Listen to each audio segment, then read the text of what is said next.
आंनि बिफं जायोमोन आरो बेयो आन्दलनाव फार्स्टआवनो बियो थैदों दानलायनायाव आरो दिनै आङो बिब' बिनि थाखाय आंनो बे रिक्साखौ होदो आं बिनि थाखाय बुहुत धन्यबाद होयो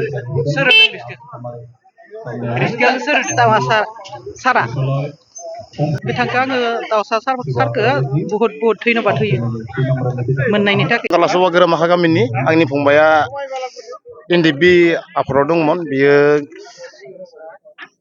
1999 मायथाइयाव हाबदोंमोन आरो बियो आफादाव बेयाव हाबनानै बियो बिदिनो 2003 सनाव उदालगुरि बरनागाव केम्पनि आर्मिफोरा बेखौ हमनानै सहिद खालामबाय आरो दा बिनि मुङैनो आं दा नै रिक्सा गंसेखौ मोननो हाबाय आरो दा बेनोसै आंनि बुंनाया नैबायदि रिक्सा गंसे मोननो हानायखाय आं दिनै जोंनि 32 नं भेरगाव समस्तिनि EM दावैसा बर'खौ आं जोबोद गोजोननाय मोनदों आरो बेखौ मोजाङै मोजां देग्लायबो खनसेबाव बिदिनो देरहासार जालांबावगोन होननानै आं आसा खालामनाय थाबाय।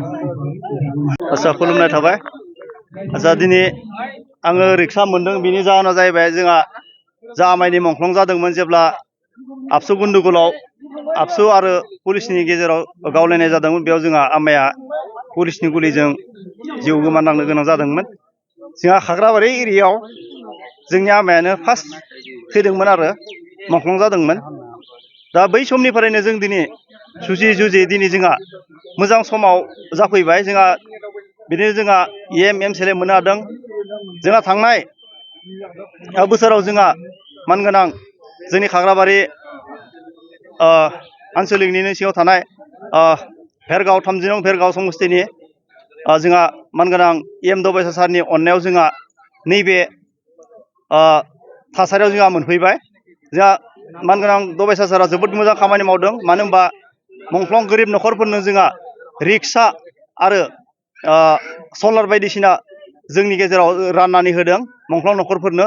बिनि थाखाय बिथां दबेसा सार आरो BTRनि मानगोनां प्रमद सार बिथांखौबो रोजा रोजा साबायखर बावनाय थाबाय आरो फैबाय थानाय बिसायख'थियाव जोङो जोंनि मानगोनां दबेसा सारखौनो जोङो